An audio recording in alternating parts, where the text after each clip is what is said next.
Hey guys, it's me again, Eric here at Mountaintop 9, and tonight I'm going to talk about two Sabbath albums that kind of get overlooked in the shuffle when you're speaking of the Ozzy era, and those are Technical Ecstasy and Never Say Die. Now, I love the early Sabbath, the debut album and Paranoid. That was the heavy, raw, primitive beginnings, and that's the stuff that I got started on. The first one I ever heard was Paranoid. My dad had the album, and stuff like Iron Man when you're a kid, hearing that for the first time when you're like 6 years old. I just remember thinking, oh my God, this is the heaviest riff I've ever heard in my life, and it just crushed me over the head, and I was hooked from the moment I heard that song. That was what got me started on my, Sabbath journey, was Iron Man, and then of course Paranoid and Electric Funeral. That whole album, paved the way for me as far as being a Sabbath fan and a hard rock metal fan. But Technical Ecstasy and Never Say Die. Here are two odd albums out of those first eight. At that point, Tony Iommi was going for a grander sound. Everything seemed to be building, and that started when they did Volume 4, when they were all doing cocaine and they were out there in Los Angeles making that album and fucking groupies and hot tubs and everything. Tony, with the success that the band had, they didn't have to rush into the studio anymore and crank out the albums really quick. They could take their time and they could labor over the material. So here they were on Volume 4, just hanging out, having a good time. And whenever inspiration would strike, they could go down and they could jam the song for a little while and they could just kind of work on it. Tony would be just chilling out by a piano and he would come up with things, and they had time to experiment. That's why you've had songs on Volume 4 like Changes and that weird sound effects thing that Geezer did called FX. And then of course it just continued on Sabbath, Bloody Sabbath, where you had songs like Who Are You, and even stuff like Spiral Architect. That was just this grand thing. You would have never imagined the Sabbath that made stuff like Master of Reality doing stuff like Spiral Architect. They were clearly striving for new heights. By the time we get to Technical Ecstasy, the sound really had some nice keyboard flourishes and just different influences were creeping in. At this point in the late 70s, I think the band as a whole were trying to brush off the dark and doomy image that they had built up in the earlier part of the decade. They were not wanting to replicate the imagery of the debut album or Sabbath Bloody Sabbath, where you have either a witch on the cover or a big 666 emblazoned on the cover. They were trying to get away from that and trying to be more experimental and trying to possibly widen their audience. That's the impression I was getting. And also, Tony was doing a lot of this shit on his own. He was just not getting a lot of help from the other band members at this point in time. Tony would be in the studio during the production of albums like Technical Ecstasy and Never Say Die, and Ozzy would just come in, lay down his fucking vocal tracks. He was great at coming up with the melodies and everything, and then after he would do that, Geezer would write down some lyrics for him. But then after Ozzy would lay down his vocal tracks, he'd be off, he'd be gone. And I guess the same thing would happen with Bill and Geezer, if according to what Tony says. And so Tony would be in the studio, and Tony really liked to go to work on these albums, and he was just pushing the limits. He wanted to see how big a sound he could make. He wasn't trying to make these stripped down albums. He was trying to make huge productions. One song that I really love on Technical Ecstasy is the song You Won't Change Me. I remember the first time I heard that track on the cassette tape, because my dad didn't have all the other Black Sabbath albums. The only Sabbath albums he ever had, he was actually a fan of the Dio era more so than Ozzy. He liked Ozzy solo better than Ozzy with Sabbath. So the only Ozzy Sabbath album he had was Paranoid. But then he also had Heaven and Hell and Mob Rules and whatnot. But I had to buy all of the other Sabbath albums on cassette when I was a kid. After I heard Paranoid, I ran out and got all the other cassettes. One of the songs that really struck me right away was You Won't Change Me. I really like the darkness of that song. It's the heaviest and darkest song on Technical Ecstasy, but it still has that grand gothic melodrama to it. You could tell that this wasn't a song that would have fit in, even though it was dark and doomy, it wouldn't have fit in on Paranoid or Volume 4. It is a dark, doomy Sabbath of the Technical Ecstasy era. It starts out with that doomy riff and it's just lurching forward, just like a grand funeral procession. And then you can hear those keyboards in there, and that's what adds that gothic flair. It adds more theatricality to it. And then when it gets to the verse parts, you know, and you hear that simple keyboard motif playing, okay? And it's kind of got that back and forth sound to it. And then Ozzy comes in and he sounds really plaintive and really cool. You know how cool Ozzy would sound when he was given good music to work with. Ozzy would just turn in these great performances back then. You know, the guy just had a real knack for melody, for putting a great ear-catching, memorable melody over this type of music. He has that one-of-a-kind voice, and when he sings that opening line, I'm just a man and I am what I am, you know how he sings that song. It's just great, and it's just a great classic song, and I really love that one. And I guess Geezer probably wrote those lyrics, but yeah, all around good music, good performance, great guitar solo in there from Tony. Sounds really awesome. Another song I really love is Gypsy. Now that's a great fucking rocking number. It's got like two distinct sections to it because, you know, it starts out really hard rocking, kind of a light sound, all right? And, you know, Bill Ward's bashing on the drums and Tony comes in with some bright guitar. It's a distorted guitar, but it's kind of got a bright timbre to it. And then Ozzy comes in and he just sounds like he's on fire in this song.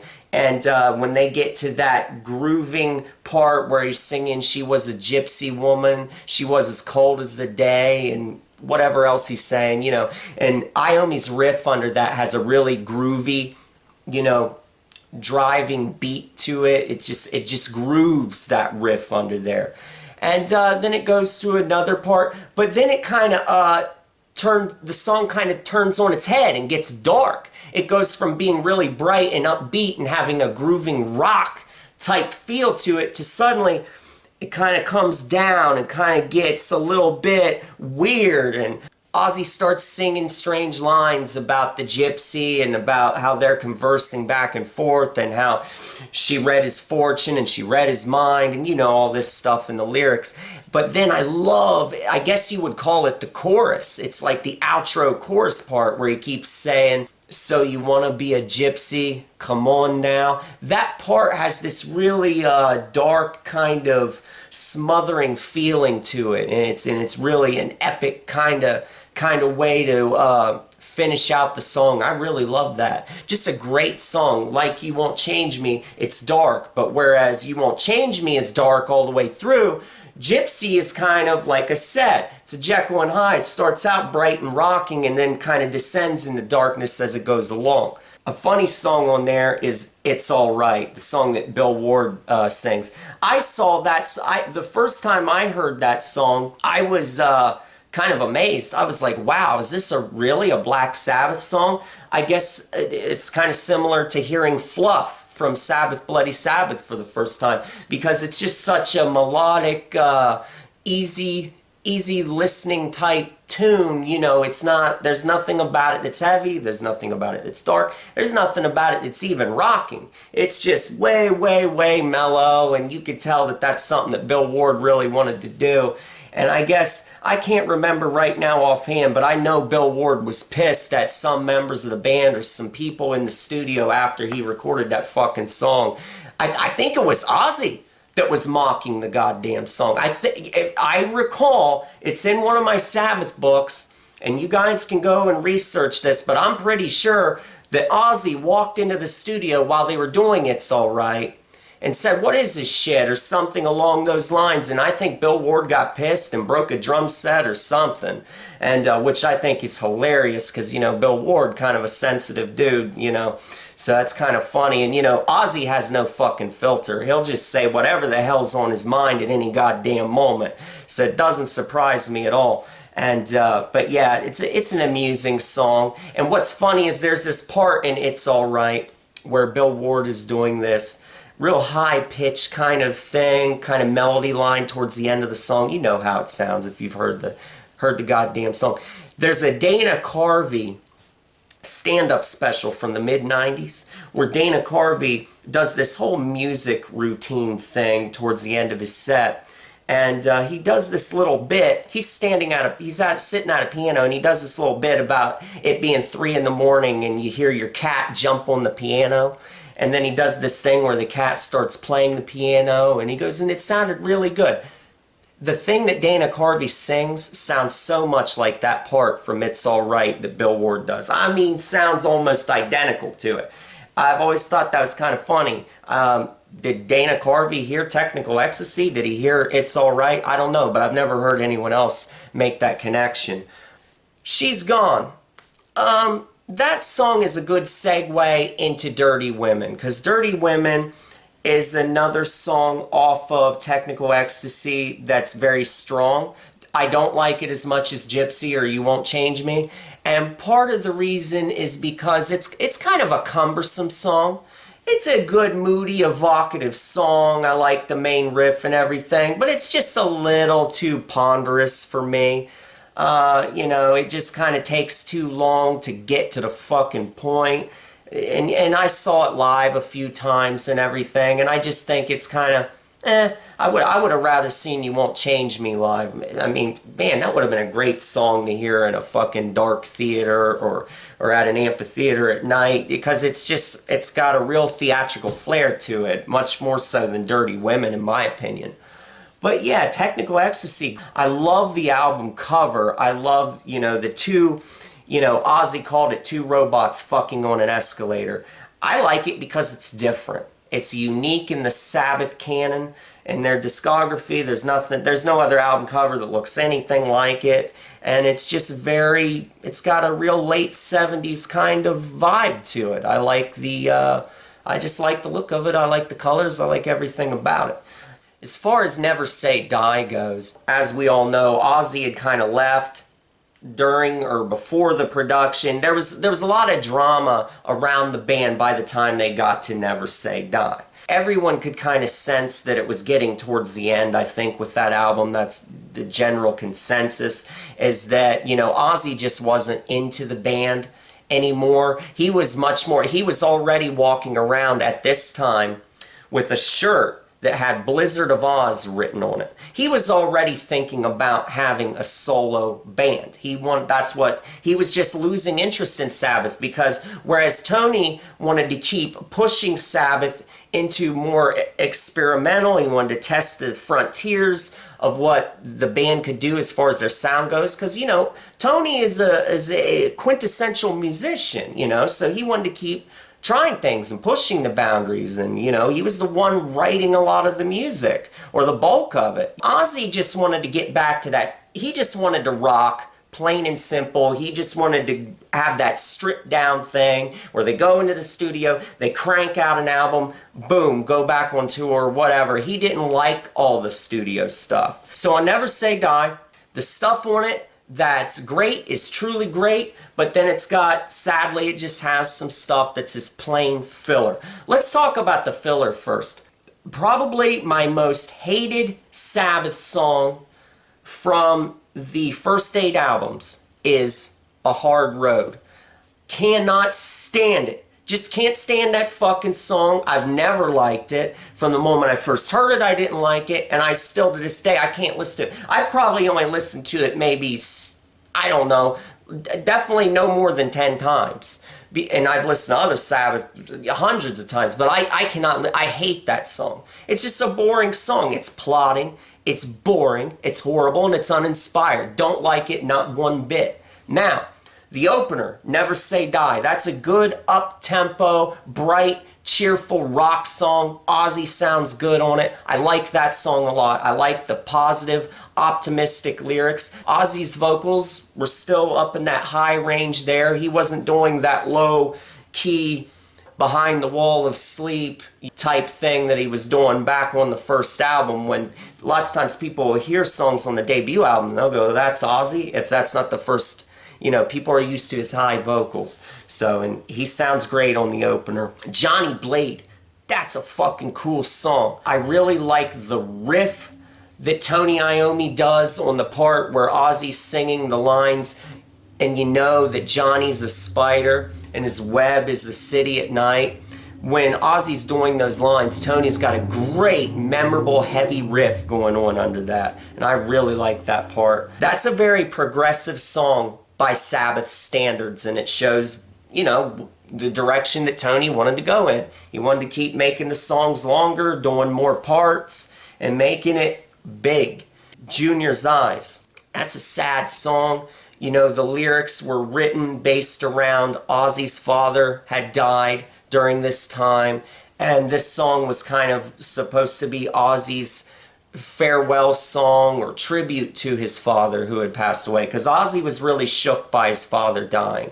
And you know that it's a very sad song, and the music reflects the sadness of the lyrics, and the way Ozzy sounds as he delivers the lines. They're very passionate. It's very soulful singing from Ozzy. The chorus is just magical. The lines about coming home again tomorrow and everything, it really moves you, and I like the descending notes that Tony plays under this, the chord pattern. It's very heavy and crushing, but very sorrowful at the same time, and the lead guitar is good in it. Just a bashing, good song when it gets heavy, but also sad and mournful too at the same time, and it's a real treasure in the out of the first 8 albums. Junior's Eyes is a real chestnut. It's a real treasure as far as songs go, and it would have been nice to have seen or heard Sabbath do that live. It would have been awesome.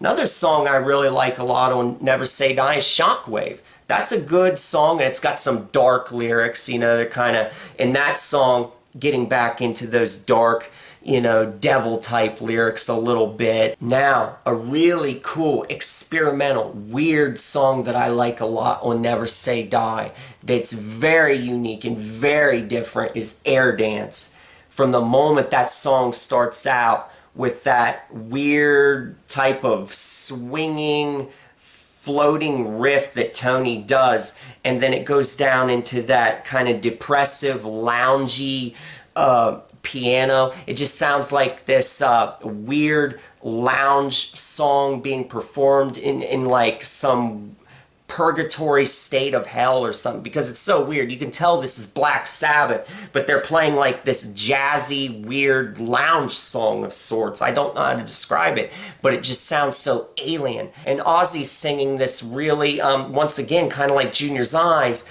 The song lyrics are very mournful and sorrowful, that it's singing about this woman who's kind of reached a stage in her life. I guess her looks are gone and she's not youthful anymore, and she's grown old, and she's reflecting on these memories. So that's the impression I'm getting from the lyrics. And you know, when Ozzy does that line about they dance the night away, and his vocals just kind of reverberate, they kind of echo, and just kind of goes off into this, it's just so weird. It's just so un-Sabbath-like, this song, but I like it. I really like this song. I like Over to You and Swinging the Chain. Swinging the Chain is a track that Bill Ward sings, the final track on the album, but I don't like that instrumental thing, Breakout. Don't like that at all, just horrible, and I'm sure most people think that track's a piece of shit.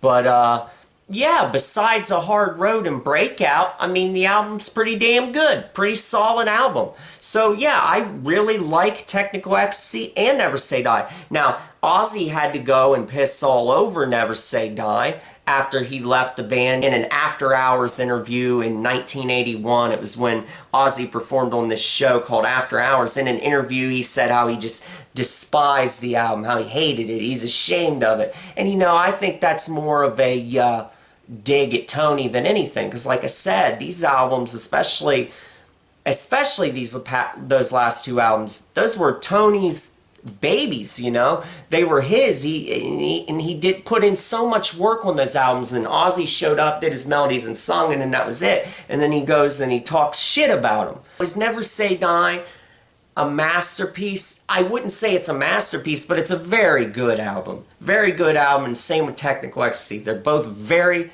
good albums, and they fall just short of pure greatness. Don't listen to the naysayers.